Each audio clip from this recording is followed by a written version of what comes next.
بناتي الأمارات عاملين ايه؟ يا رب تكونوا بخير. النهاردة بقى هنتعلم وصفة برضو تعتبر سهلة يعني. هي القشطوطة. هي طالعة ترند وتحفة قوي في الصيف وفي الحر اللي احنا فيه ده، وهتعمليها بكل سهولة. لو أول مرة هتعمليها هتطلع معاكي حلوة قوي.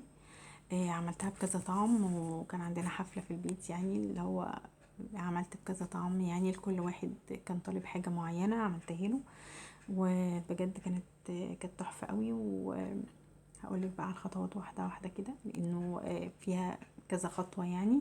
نمشي مع بعض واحدة واحدة. أول حاجة عملتها رز بلبن.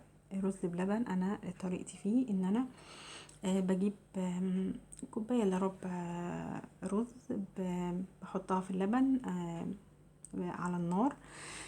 بيغلوا كتير مع بعض لحد ما احس ان الرز بتاعي بدأ يطرى او بدأ يستوي. طبعا ايدي فيه عشان ما يلزقش مني. بضيف كل بقى الحاجات الحلوة اللي انا بحطها. بحط معلقة فانيليا عشان ريحته تبقى حلوة، وبجيب كوباية بدوب فيها معلقة يعني كوباية مية ساقعة.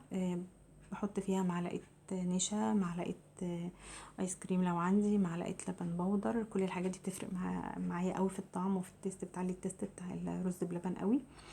وبنزل عليها يعني على الرز بلبن هو على النار بالخليط اللي انا عاملاه ده.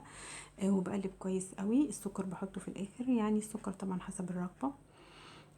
وبفضل اقلب فيه كويس قوي لحد ما احس ان هو قوامه تقل، وان هو الرز استوى معايا. وبجيب بولات بقى وبفضي الرز بلبن، بغرف الرز بلبن في الاطباق بتاعتي وبسيبه في المطبخ لحد ما يبرد، وبعد كده بدخله في التلاجة. عندنا تاني طبقة بقى هنعملها، هي طبقة الكيكة الاسفنجية. طريقتها سهلة قوي. 5 بيضات، كوباية الا ربع سكر، معلقتين نشا، فانيليا، قلنا كوباية ونص دقيق، و يعني ممكن بحتاج معلقتين مية بس. اهم حاجة ضرب البيض كويس قوي مع الفانيليا، وبعدين بنزل بالسكر واحدة واحدة. مش بحط السكر كمية السكر مرة واحدة. تضربي البيض مع السكر مدة لا تقل عن 12 دقيقة. ده اللي بيفرق جدا في قوام الكيك الاسفنجي، ودي اهم الخطوات. بص انا وصلت للون ده بعد تقريبا 10-12 دقيقة. تمام كده. بعد كده بجيب الدقيق ومعلقتين النشا ونص معلقة بيكنج باودر، بقلبهم مع بعض وبنزل عليهم بالخليط بتاعي اللي انا ضربته كويس قوي. بنزل عليه واحدة واحدة. الدقيق بمصفى برضو بنخله علشان ادخل الهواء فيه، وعشان الكيكة تبقى هشة معايا. وبقلب بقى بمضرب السلك، مش هحتاج المضرب الكهرباء في الخطوة دي. وبقلب واحدة واحدة لحد ما الدقيق اللي انا بحطه بيختفي او بيدوب مع المكونات كلها بالشكل ده. وبحطه على 3 أو 4 مرات. بنخله بالمصفى السلك زي ما وريتكم. وبجيب صينية بدهنها سمنة او زبدة زي ما تحبي بالشكل ده، وبنزل عليها بالخليط. وبدي الصينية خبطتين كده على الرخامة او على الارض زي ما تحبي، وبدخله فرن يكون متسخن يعني قبلها ب10 دقايق، وبسيبها على 180 درجة لمدة تقريبا كده نص ساعة يا بنات. وكل واحدة طبعا حسب الفرن بتاعها. انا جبت الحاجات دي للتزيين. جبت جيلي مانجا، فضيت الباكو الجيلي وحطيت عليه كوباية مية سخنة وقلبته وسبته يبرد. ده برضو هعمل بيه اشطوطة بالمانجا، كانت تحفة قوي. حطيت عليه مية سخنة زي ما قلت لكم، وركنته على جنب لحد ما يبرد. وكان معايا كمان طبعا كريم شانتيه، ده حاجة أساسية يعني.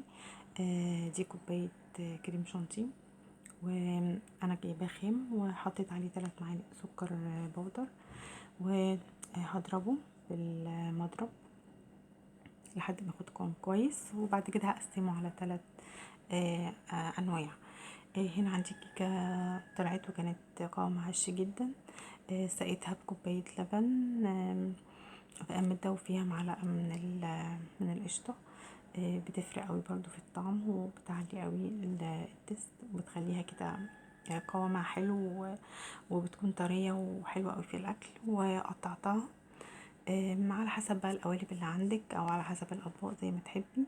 واخدت طبقه من الكريم شانتيه، دي عملتها باللوتس. حطيت طبقه الكريم شانتيه وكسرت عليها اللوتس عادي.